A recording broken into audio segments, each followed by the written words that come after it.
கிறிஸ்துவுக்குள் தெரிந்து கொள்ளப்பட்டவர்களும் அழைக்கப்பட்டவர்களுமாகிய என் அன்பர்களே, நண்பர்களே, உங்கள் யாவரையும் உலக மீட்பரும் உலக இரட்சகருமாகிய இயேசு கிறிஸ்துவின் இனிய நாமத்தில் நான் வாழ்த்தி வரவேற்கிறேன். நாம் இப்பொழுது புதிய ஆண்டில் காலடி எடுத்து வைத்துள்ளோம். புதிய நம்பிக்கை, புதிய சிந்தனை, புதிய வெற்றி, புதிய வெளிச்சம், இவை யாவற்றையும் நமக்கு கொடுக்க நம் அருள்நாதர் இயேசு கிறிஸ்து ஆவலுடன் காத்து கொண்டிருக்கிறார்.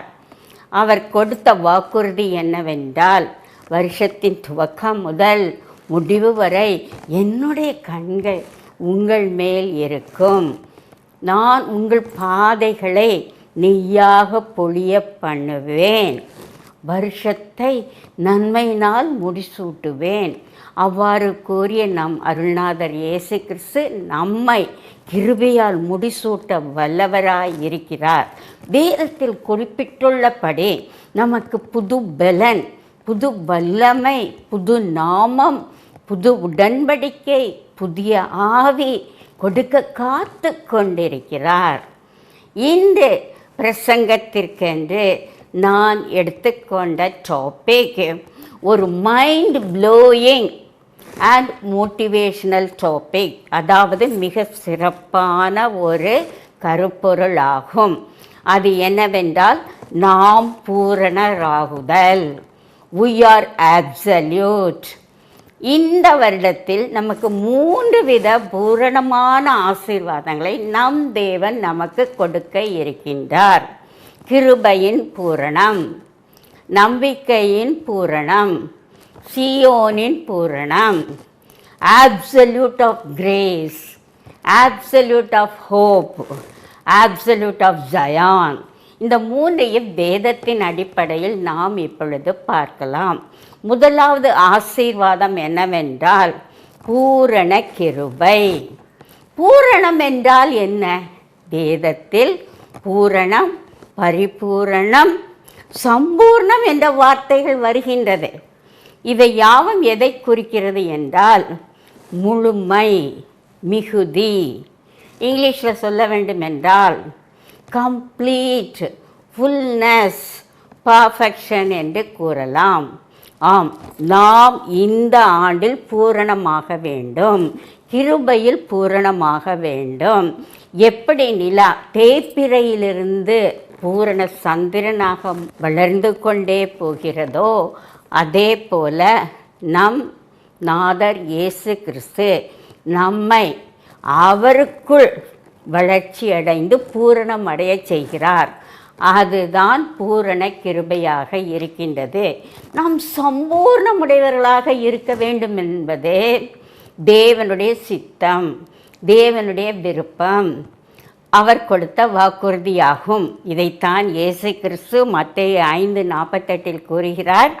பரலோகத்தில் இருக்கிற உங்கள் பிதா பூரண சர்க்குரராய் இருப்பது போல நீங்களும் பூரண சர்க்குரராய் இருக்க வேண்டும் என்று கூறுகிறார். ஆம், நம் வாழ்க்கை பூரணப்பட வேண்டும். அதற்கு பூரண கிருபை தேவை. ஆதி அப்போஸ்தலர் சபையில் எப்படி பூரண கிருபை அப்போஸ்தலர்கள் மீது இருந்ததோ, அதே பூரண கிருபையை இந்த வருஷம் நமக்கு கொடுக்க வல்லவராய் இருக்கிறார். அந்த வசனத்தை உங்களுக்கு நான் வாசிக்கப் போகிறேன். அப்போஸ்தலர் 4:33. கர்த்தராகிய இயேசுவின் உயிர்த்தெழுதலை குறித்து அப்போஸ்தலர்கள் மிகுந்த பலமாய் சாட்சி கொடுத்தார்கள். அவர்கள் எல்லார் மேலும் பூரண கிருபை உண்டாயிற்று. அப்போஸ்தலர்கள் மீது உண்டான பூரண கிருபை நமக்கு உண்டாகும். எப்படி? நாம் இயேசு கிறிஸ்துவை குறித்து பலமாய் சாட்சி கொடுக்க வேண்டும். அவர் உயிர்த்தெழுதலை கொடுத்து பலமாய் சாட்சி கொடுக்க வேண்டும். வீடு வீடாய் போய் நம்முடைய நண்பர்கள் உறவினர்களிடம் போய் என் இயேசு உயிரோடு இருக்கிறார், அவர் உயிரோடு எழுந்தவர் என்று கூற வேண்டும். இதுதான் நம்முடைய பூரண கிருபையாக இருக்கின்றது. பூரண கிருபை எப்படி வருகிறது என்று நாம் சொல்லலாம். நாம் நிற்பதும் நடப்பதும் படுத்திருப்பதும் ஓடுவதும் சுத்த கிருபை, அது இயேசுவின் பூரண கிருபை. நாம் நிர்மூலமாகாமல் இருப்பது இயேசுவின் பூரண கிருபையாக இருக்கின்றது. நாம் சுவாசிப்பது, நாம் ஜீவிப்பது, நாம் உயிர் வாழ்வது, இவை யாரும் பூரண கிருபை. கிருபை கிருபை கிருபை. நாம் சாட்சி கொடுப்பது, இயேசுவை கிறிஸ்து பிரசங்கம் பண்ணுவது, இவையாவும் பூரண கிருபையாக இருக்கின்றது. வேதம் கூறுகிறது, ஜீவனை பார்க்கிலும் பூரண கிருபை நமக்கு தேவையாக இருக்கிறது. அது ஒரு ஆசீர்வாதமாக இருக்கின்றது. நமக்கு எப்படி பூரண கிருபை கிடைக்கும்? முதலாவதாக நாம் என்ன செய்ய வேண்டும்? இயேசு கிறிஸ்துவை நம்ப வேண்டும். கர்த்தரை நம்புவீர்களுக்கோ அவருடைய கிருபை சூழ்ந்து கொள்ளும் என்று வசனம் கூறுகிறது. அவருக்கு முன்பாக தாழ்மையாக இருக்க வேண்டும். வசனம் என்ன கூறுகிறது? தாழ்மையுள்ளவர்களிடத்தில் கர்த்தர் கிருபையுள்ளவராய் இருக்கிறார். காலைதோறும் கிருபையை தேட வேண்டும். காலைதோறும் அவர் கிருபை புதிதாக இருக்கின்றது. நாம் மகிழ்ந்து களி கூறும்படி அவர் கிருபையால் நம்மை திருப்தியாக்குகிறார். அதுவும் இல்லாமல் நமக்கு ரட்சிப்பு கிருபையின் மூலம் வருகிறது. கிருபையினால் நம்முடைய விசுவாசத்தை நாம் பற்றி சொல்லும் பொழுது அவருடைய கிருபை நம்மோடு கூட இருந்து நம்மை ரட்சிக்க வைக்கிறது. எனவே அமேசிங் கிரேஸ், அந்த ரட்சிப்பின் கிருபை நமக்கு கிடைக்கின்றது. இயேசு கிறிஸ்துவின் கிருபை மிக பெரியதாக இருக்கிறது.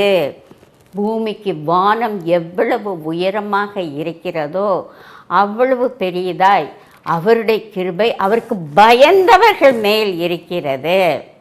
இயேசு கிறிஸ்துவின் நிமித்தம் நமக்கு பரிபூரணத்தின் நிமித்தம் கிருபை மேல் கிருபை அடைந்து கொண்டே இருக்கிறோம். கிருபையின் ஐஸ்வர்யம் நம் தலைமேல் இருக்கின்றது. நோவாவைப் போல இயேசு கிறிஸ்துவின் கண்களில் நமக்கு கிருபை கிடைக்க வேண்டும். மரியாளை போல கிருபை பெற்றவளே, கிருபை பெற்றவனே வாழ்க என்ற ஒரு வாழ்த்துதல் நமக்கு கிடைக்க பெற வேண்டும். பவுலை போல நாம் சுகவீனமாக இருக்கலாம். அப்பொழுது இயேசு கிறிஸ்து நம்மிடத்தில் வந்து, என் மகளே, என் மகனே, என் கிருபை உனக்கு போதும், உன் பலவீனத்திலே என் கிருபை பரிபூரணமாக விளங்கும் என்று கூறுகிறார். அதுவும் இல்லாமல் 2 கொரிந்தியர் 4வது அதிகாரத்தை எடுத்து வாசித்து பாருங்கள். அங்கு என்ன கூறப்பட்டிருக்கிறது? சகலவித கிருபை நம்மில் பெருகும். ஆம், அப்பொழுது நற்கிரியைகள் நம்மீது பெருகும். நாம் சம்பூர்ணமுடையவர்களாக இருப்போம். இந்த வருடம் பூரண வருடமாக இருக்கிறது, கிருபையின் வருடமாக இருக்கிறது. கிருபையை இயேசுவிடமிருந்து நாம் பெற்றுக்கொள்ள வேண்டும். வேதத்தில் 3 வழிகள் கொடுக்கப்பட்டிருக்கிறது. எவ்வாறு நாம் கிருபையை பெற்றுக்கொள்ள வேண்டும்? அதிகாலையில் எழுந்து முழங்கால் படியிட்டு, ஆண்டவரே, இன்று புதிய கிருபை எனக்கு வேண்டும். அந்த புதிய கிருபை என்னுடைய வியாபாரத்தில் இருக்கலாம், என்னுடைய வேலை ஸ்தலத்தில் இருக்கலாம், என் பிள்ளைகளின் படிப்பில் இருக்கலாம், என் பிள்ளைகளின் திருமணத்தில் இருக்கலாம் என்று சொல்லி அந்த புதிய கிருபை தினம் தினம் பெற்றுக்கொள்ள வேண்டும். 2வது வழி என்றால், நாம் தாழ்மை உள்ளவர்களாக பணிந்து குனிந்து முழங்கால் படியிட்டு, இயேசுவே உம்முடைய கிருபை எனக்கு தாரும் என்று பெற்றுக்கொள்ள வேண்டும். 3வது வழி, அவருக்கு சோஸ்திரம் பண்ணி துதி செலுத்தி மகிமைப்படுத்தும் பொழுது நமக்கு கிருபை மேல் கிருபை பெற்றவர்களாக இருக்கிறோம். ஒரு பாடல் ஒன்று எனக்கு ஞாபகத்திற்கு வருகிறது. நான் இன்னும் அழியவில்லை, நான் தோற்று போகவில்லை, நான் பலனற்று தள்ளாமல் போகவில்லை, கிருபை கிருபை, இயேசுவின் கிருபை என்னை தாங்குகிறது. நான் பாடுகளின் மத்தியில் போகிறேன், உபத்திரவத்தின் மத்தியில் போகிறேன், வியாதியின் மத்தியில் போகிறேன், என்றாலும் நான் வாழ்கிறேன், நான் மகிழ்கிறேன். ஏனென்றால் கிருபை எனக்குள் இருக்கின்றது. நாம் சிலர் சொல்லலாம், நான் படிக்கவில்லை, பட்டம் பெறவில்லை, எனக்கு வேலை இல்லை, என்றாலும் நான் உயிர் வாழ்கிறேன், ஏனென்றால் இயேசுவின் கிருபை என்று கூறப்பட்டிருக்கிறது. அந்த பாடலில் பொன்னம்மாள் சன்னியாசியை பற்றி நமக்கு தெரியும். அவர்கள் இப்பொழுது உயிரோடு இல்லை. அவர்கள் கேரளாவில் பிறந்தார்கள். 9 வயதில் அவர்கள் வீட்டை விட்டு துரத்தப்பட்டார்கள். ஏனென்றால் இயேசுவின் மீது வைத்த விசுவாசம். கடைசி மூச்சு இருக்கும் வரை சன்னியாசியாக இருந்தார்கள், திருமணமாகாமல் இருந்தார்கள். அவர்கள் வாயிலிருந்து ஒரே ஒரு வார்த்தை வந்து கொண்டே இருக்குமா, கிருபை, இயேசுவின் கிருபை கிருபை என்று சொல்லுவார்களாம். அதுவும் இல்லாமல் அவர்கள் ஜெபிக்கும் பொழுது இயேசுவே கிருபையை தாரும், இயேசுவே கிருபையை தாரும் என்று கேட்பார்களாம். அவர்களுக்கு பாடல் பாடும் கிஃப்ட் உள்ளது. அவர்கள் பாடல் இயேசு என்ற திருநாமத்திற்கு மென்மேலும் சோஸ்திரம் என்ற பாடல் மிக பிரசித்தி பெற்றது. அதுவும் இல்லாமல் இயேசு கிறிஸ்துவை அவர்கள் முகமுகமாக தரிசித்தார்களாம். இயேசுவின் அழகிய முகத்தை பார்த்து அவர்கள் ஒரு பாடல் பாடினார். இயேசுவை போல் அழகுள்ளோர் யாருண்டு என்று ஒரு பாடலை பாடினார்கள். எனவே கிருபையின் பூரணம் இந்த வருடம் நமக்கு இருக்கின்றது. இரண்டாவதாக நம்பிக்கையின் பூரணம். 1 கொரிந்தியர் 13:13 3 வல்லமைகள் கொடுக்கப்பட்டிருக்கிறது.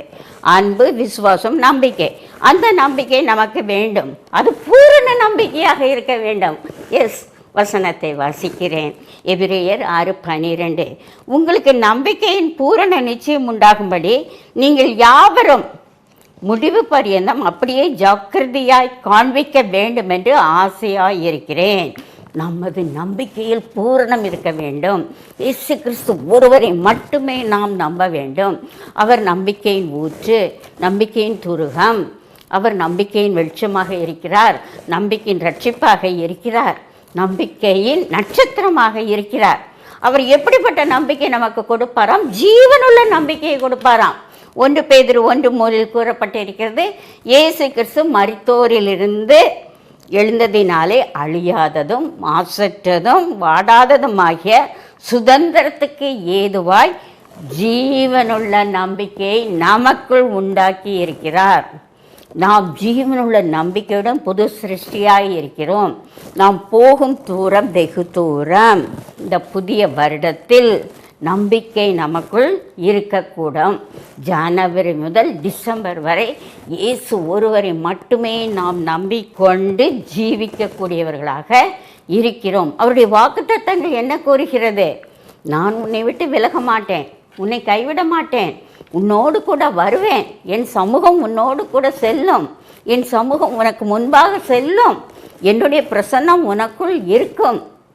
இதுதான் நம்பிக்கை, நம்பிக்கை, நம்பிக்கை. ஆம், தடைகளை முறித்து போடுகிறவர் நமக்கு முன்பாக செல்லுகிறார். நம்முடைய கைகள் தளர்ந்த கைகளாக இருக்கலாம், அதை அவர் திடப்படுத்துகிறார். நம்முடைய கால்கள் தள்ளாடும் கால்களாய் இருக்கலாம், அதை அவர் பலப்படுத்துவார். நமது வலது கையை பிடித்து நம்மை வழிநடத்தி கொண்டு போவார். பல பொக்கிஷங்களை அவர் தருவார். உலக பிரகாரமான பொக்கிஷம், ஆவிக்குரிய பொக்கிஷத்தை கொடுப்பார். ஆம், அவர் என்ன சொல்கிறார் என்று நாம் பார்க்கலாம். வெண்கல கதவுகளை உடைத்து, இருப்பு தாழ்பாள்களை முறித்து, அந்தரங்கத்தில் உள்ள பொக்கிஷங்களிலும் ஒளிப்பிடத்தில் உள்ள புதையல்களையும் உனக்கு கொடுப்பேன் என்று கூறுகிறார். நாம் யார்? நாம் களிமண். நாம் மண்ணோடு ஒத்த ஒரு ஓடாய் இருக்கிறோம். சூனியத்திலும் சூனியமாய் இருக்கிறோம், வசனம் கூறுகிறது. பூஜ்ஜியத்திலும் பூஜ்ஜியமாய் இருக்கிறோம். தூளும் சாம்பலுமாய் இருக்கிறோம், புழுவும் பூச்சியுமாய் இருக்கிறோம். நமக்கு ஒரு நம்பிக்கை, அஸ்திபாரம் தேவை. அது இயேசு கிறிஸ்து ஒருவர் தான். அவர் மீது நம்பிக்கை வைக்கும் பொழுது நாம் வெட்கப்பட்டு போவதில்லை. வசனம் கூறுகிறது. நாம் அவரை நம்பி ஜீவிக்கும் பொழுது கிருபை நம்மை சூழ்ந்து கொள்ளும். நாம் என்ன செய்ய வேண்டும்? நம் வழிகளை எல்லாம் இயேசு கிறிஸ்துவுக்கு ஒப்புவித்து அவருடைய செவ்வையான நீதியான பாதையில் நடக்க வேண்டும். கர்த்தரை நம்புகிறவன் எப்படி இருப்பானா? அசையாமல் இருக்கும் சீயோன் பர்வதத்தை போல் இருப்பான். அவன் வெட்கப்பட்டு போவதில்லை, தள்ளுண்டு போவதில்லை, புறக்கணிக்கப்படுவதில்லை. செழிப்பான வாழ்க்கை அவனுக்கு கிடைக்கும். நமக்கு தெரியும், உபாகமம் 28ஆம் அதிகாரத்தில் பல ஆசீர்வாதங்கள் கொடுக்கப்பட்டிருக்கிறது. அவைகள் நமக்கு நம்பிக்கையின் பூரணமாக நமக்கு இருக்கும். என்ன கூறப்பட்டிருக்கிறது? நீ பட்டணத்திலும் ஆசீர்வதிக்கப்படுவாய், வெளியிலும் ஆசீர்வதிக்கப்படுவாய், நீ போகையிலும் ஆசீர்வதிக்கப்படுவாய், நீ வருகையிலும் ஆசீர்வதிக்கப்படுவாய். உன் மாத்தொட்டி ஆசீர்வதிக்கப்பட்டிருக்கும், உன் கூடை ஆசீர்வதிக்கப்பட்டிருக்கும், உன் நிலத்தின் கனியும் உன் கற்பத்தின் கனியும் உன் ஆடு மாடுகளின் திரட்சியும் ஆசீர்வதிக்கப்பட்டிருக்கும். நீ மற்றவர்களுக்கு கடன் கொடுப்பாய், நீயோ கடன் வாங்காதிருப்பாய். நீ தலையாய் இருப்பாய், வாலாகாமல் இருப்பாய். நீ வளர்ந்து கொண்டே போவாய். உன் தேசத்தில் தேவன் சுபிட்சத்தை கொண்டு வருவார். உன் தேசத்தில் நன்றாக மழை பெய்யும். இவர் பல ஆசீர்வாதங்களை நமக்கு கொடுக்க வல்லவராய் இருக்கிறார். நாம் என்ன சொல்ல வேண்டும்? ஆண்டவரே, வசனம் கூறுகிறது, நீ கொன்று போட்டாலும் நான் உன்மேல் நம்பிக்கையாய் இருப்பேன். என் சிறு வயது தொடங்கி நீர் எனக்கு நம்பிக்கையாய் இருக்கிறீர். நீர் எங்கள் தேசத்தை சுதந்திரித்து கொள்ள வைக்கிறீர். இதெல்லாம் நம்பிக்கையின் வசனங்கள். அநேக நம்பிக்கையின் வசனங்கள் வேதத்தில் கொடுக்கப்பட்டிருக்கிறது. இயேசு கிறிஸ்து ஒருவர் மேலே நம்பிக்கை வைக்க வேண்டும். மனிதர்கள் மேலும் பிரபுக்கள் மேலும் நம்பிக்கை வைக்கக்கூடாது. மனிதனை நம்புகிறது விருதா, கர்த்தர் மேல் பற்றுதலாயிருப்பதே நலம். பிரபுக்களை நம்புவது விருதா, கர்த்தர் மேல் பற்றுதலாய் இருப்பதே நலம். நம் பட்டத்தின் மீது, பதவியின் மீது, வாழ்க்கையின் மீது, சீர்சிறப்பின் மீது, வீடு வாசல் மீது நம்பிக்கை வைக்கக்கூடாது. அவை அழிந்து போகக்கூடியதாக இருக்கின்றது. இயேசுவின் மேல் நம்பிக்கை வைக்கும் பொழுது நமக்கு தைரியம் உண்டாகும், நம் உள்ளத்தில் உறுதி உண்டாகும், உற்சாகம் உண்டாகும். பால் அண்ட் தாமஸ் என்பவர்கள் 2 சகோதரர்கள். பால் பணக்காரன். எனவே அவன் ஒரு அழகான காரை வாங்கி தாமஸ்க்கு ப்ரெசன்ட் பண்ணான். அவன் அதில் ஆஃபீஸ்க்கு போயிட்டு வந்தான். ஒரு நாள் ஆஃபீஸ்லேருந்து வரும்போது அவன் கார்கிட்ட ஒரு 10 வயது ஏழை பையன் நின்று கொண்டிருந்தான். அவன் கேட்டான், சார் கார் ரொம்ப அழகாக இருக்குது சார்னா. உடனே அவன் பெருமையாக சொன்னான், எங்கள் அண்ணா வாங்கி கொடுத்தது என்று கூறினான். அப்படியா சார், நான் ஒரு ரைடு வரலாமான்னு கேட்டான். ஓகே என்று ஏற்றி கொண்டு போனான். அவங்க வீட்டுக்கிட்ட வந்தோடனே, சார் ஒரு நிமிஷம் இருங்க சார்ன்னு சொல்லிவிட்டு என் தம்பி இந்த கார் பார்க்கணும் சார்ன்னு சொன்னான். வீட்டுக்குள்ளே போனான். 2 காலும் இல்லாத முடவன் ஒருவனை முதுகில் தூக்கி கொண்டு வந்து, தம்பி, இவங்களுக்கு அண்ணன் கார் வாங்கி கொடுத்திருக்கிறார்கள், நானும் பெரியவனாகி உனக்கு கார் வாங்கி கொடுப்பேன் என்று கூறினானாம். அப்போ அந்த பால் யோசனா, தகுதி இல்லாத நம்பிக்கை. No, never. அவனுக்கு தகுதியுடைய நம்பிக்கை இருந்தது. இயேசு கிறிஸ்துவை அவன் விசுவாசித்தான். சண்டே கிளாஸ் போனான், பாடல்கள் பாடினான், ஜெபித்தான். அவனுக்கு தெரியும், இயேசு என் நம்பிக்கை, அவர் எனக்கு ஒரு கார் கொடுப்பார் என்று நம்பினான். 3வதாக, சீயோனின் பூரணம் நமக்கு வர வேண்டும். சீயோன் என்பதை பற்றி வேதத்தில் என்ன குறிப்பிடப்பட்டுள்ளது? சீயோன் மலை, சீயோன் பர்வதம், சீயோன் கோட்டை, பரலோக சீயோன் என்று குறிப்பிடப்பட்டுள்ளது. ஆம், இந்த சீயோன் பர்வதம் அழகுள்ள பர்வதம் எருசலேமில் இருக்கின்றது. அந்த சீயோன் வாழ்க்கை நமக்கு வேண்டும். அந்த சீயோனின் அழகு நமக்கு வேண்டும். சீயோன் அழகுள்ளது என்பதை ஒரு வசனம் கூறுகிறது. சங்கீதம் 50:2 அதை வாசிக்கிறேன். பூரண வடிவுள்ள, பூரண அப்சல்யூட், முழுவதும் பூரண வடிவுள்ள சியோனிலிருந்து தேவன் பிரகாசிக்கிறார். அந்த வாழ்க்கை வேணும். ஸோ அழகுள்ள வாழ்க்கை, பூரண வடிவுள்ளதுக்கு இங்கிலீஷ் பைபிளில் பியூட்டிஃபுல் ஜயான் என்று குறிப்பிடப்பட்டுள்ளது. நமக்கு தெய்வீக அழகு வேண்டும், இயேசு கிறிஸ்துவின் சாயல் வேண்டும். ஏனென்றால் வேதம் என்ன கூறுகிறது? சியோன் எனப்படுவது மகாராஜானின் நகரம், தேவனுடைய இருப்பிடம். அவர் அங்கு வாசமாய் இருக்கிறார். இயேசு கிறிஸ்து அங்கு ராஜாவாக இருக்கிறார் என்று வசனம் கூறுகிறது. அந்த சீயோன் பர்வதம் மகிழ்ச்சியுடைய பர்வதமாக இருக்கின்றது. சீயோனிலிருந்து ரட்சிப்பு வருகிறது, வசனம் கூறுகிறது. சீயோனிலிருந்து தேவனுடைய மகிமை வெளிப்படுகிறது, வசனம் கூறுகிறது. ஒரு வசனம் கூறுகிறது, சியோனிலிருந்து வேதமும் எருசலேமிலிருந்து வசனமும் புறப்படும். எனவே அந்த சீயோன் வாழ்க்கை நமக்கு தேவை. நாம் சீயோன் குமாரர்கள், நாம் சீயோன் குமாரத்திகள். நாம் என்ன செய்ய வேண்டும்? இயேசு கிறிஸ்துவை ராஜாவாக ஏற்றுக்கொண்டு சீயோன் நகரத்துக்குள் நுழைந்து இயேசுவின் பிரஜைகளாக நாம் இருக்க வேண்டும். அப்பொழுது வளமான, செழிப்பான, ஒரு பசுமையான வாழ்க்கை நமக்கு கிடைக்கக்கூடியதாக இருக்கின்றது. ஏசாயா 35 கூறப்பட்டிருக்கிறது, கர்த்தரால் மீட்கப்பட்டவர்கள், நாம் யாவரும் கர்த்தரால் மீட்கப்பட்டவர்கள் ஆனந்த களுப்புடன் சீயோனுக்கு பாடிக்கொண்டே வருவார்களாம். ஸோ நம்ம சீயோனுக்கு போக வேண்டும், பாடிக்கொண்டே போக வேண்டும். நாம் மீட்கப்பட்டவர்கள். அப்பொழுது நித்திய மகிழ்ச்சி நம் தலைமையில் இருக்கும். சந்தோஷமும் மகிழ்ச்சியும் அடைவோம், சஞ்சலமும் துக்கமும் ஓடிப்போம். அதுதான் சீயோன் பூரணம். சந்தோஷம் அடைவோம், துக்கம் எல்லாம் நம்மை விட்டு ஓடி போய்விடும். சீயோன் எனப்படுவது சிலுவை அல்ல, அது ஒரு கிரீடம், அழிவில்லாத ஜீவ கிரீடம். சீயோன் எனப்படுவது மோசேயின் நியாயப்பிரமாணம் கிடையாது, அது இயேசு கிறிஸ்துவின் நற்செய்தி. சீயோன் எனப்படுவது யுத்தத்தை குறிக்கவில்லை, வெற்றியை குறிக்கிறது. சீயோன் வாழ்க்கை உங்களுக்கு வேண்டுமா? இன்றே புறப்பட்டு வாருங்கள்.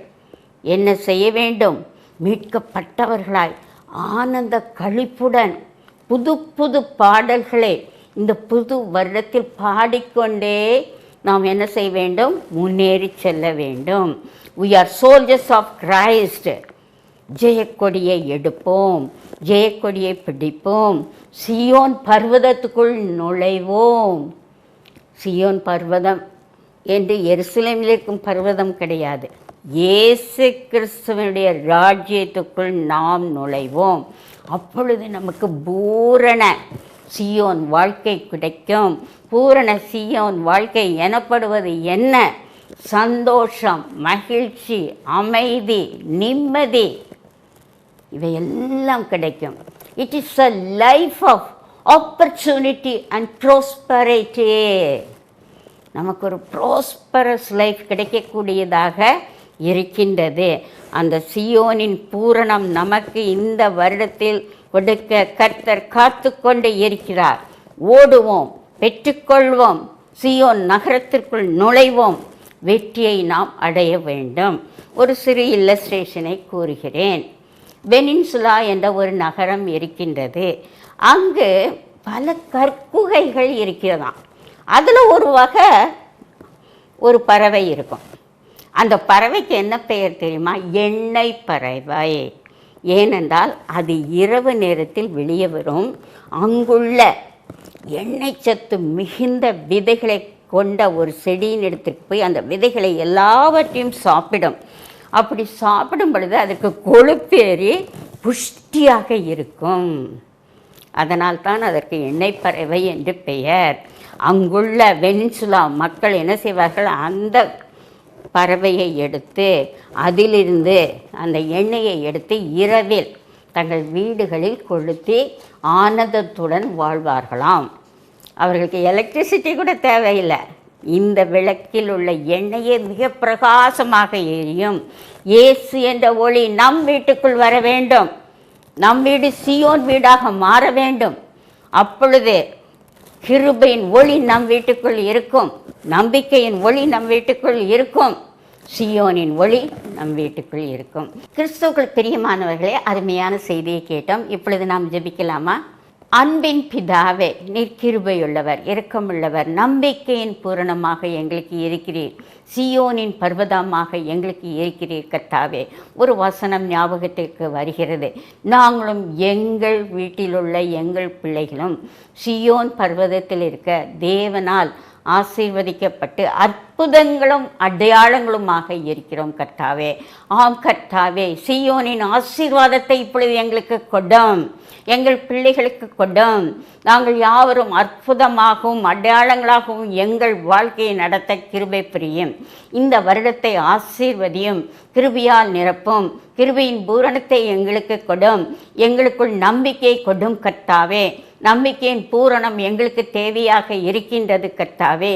தெய்வீக அழகு எங்களுக்கு தேவையாக இருக்கிறது. நாங்கள் யாவரும் சீயோன் குமாரரும் குமார்த்திகளாய் இருக்கிறோம். அதற்காக நாங்கள் உம்மை துதிக்கிறோம் துதிக்கிறோம் துதிக்கிறோம் கர்த்தாவே. ஆம் கர்த்தாவே, நாங்கள் கேட்ட வசனங்கள் 100மாக எங்கள் உள்ளத்தில் பதிந்து அது வெளிப்படையாக ஒரு கிறிஸ்தவ வாழ்க்கை நடத்த உதவி செய்ய வேண்டும் என்று எங்கள் கர்த்தரும் அருமை இரட்சகரும் ஆகிய இயேசு கிறிஸ்துவின் இனிய நாமத்தில் வேண்டிக் கொள்கிறோம். ஆமென், ஆமென்.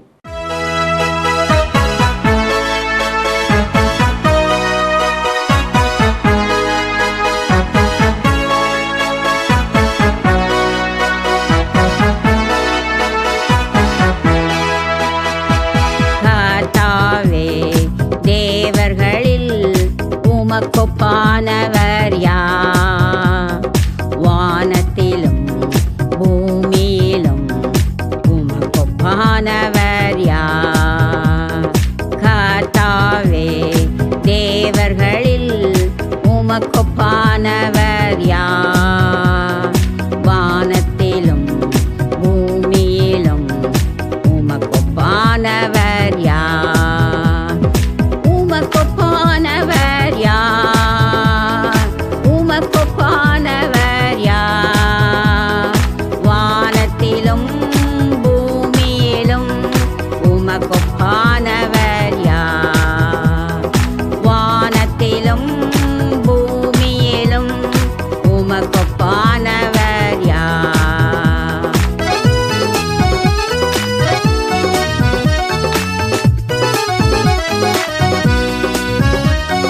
செங்கடலை நீர் பிளந்து உந்தன் ஜனங்களை நடத்தி சென்றீர். செங்கடலை நீர் பிளந்து உந்தன் ஜனங்களை நடத்தி சென்றீர். நீ நல்லவர், சர்வ வல்லவர், என்றும் வாக்கு மாறாதவர். நீ நல்லவர், சர்வ வல்லவர், என்றும் வாக்கு மாறாதவர். உமக்கொப்பானவர் யார்? உமக்கொப்பானவர் யார்? வானத்திலும் பூமியிலும் உமக்கொப்பானவர் யார்? வானத்திலும் பூமியிலும் உமக்கொப்பானவர் யார்? கர்த்தாவே, தேவர்களில் உமக்கொப்பானவர் யார்? வானத்திலும் பூமியிலும் உமக்கொப்பானவர் யார்?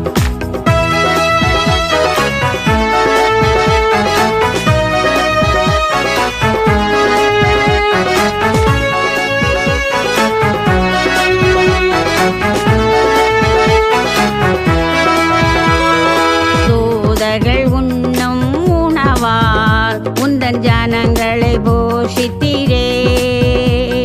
தூதர்கள் உண்ணும் உணவால் உந்தன் ஜனங்களை போஷித்தீரே. உம்மை போல யாருண்டு இந்த ஜனங்களை நேசித்திட? உம்மை போல யாருண்டு இந்த ஜனங்களை நேசித்திட? உமக்கொப்பானவர் யார்? உமக்கொப்பானவர் யார்? வானத்திலும் பூமியிலும் உமக்கொப்பானவர் யார்? வானத்திலும் பூமியிலும் உமக்கொப்பானவர் யார்? கர்த்தாவே, தேவர்களில் உமக்கொப்பானவர் யார்?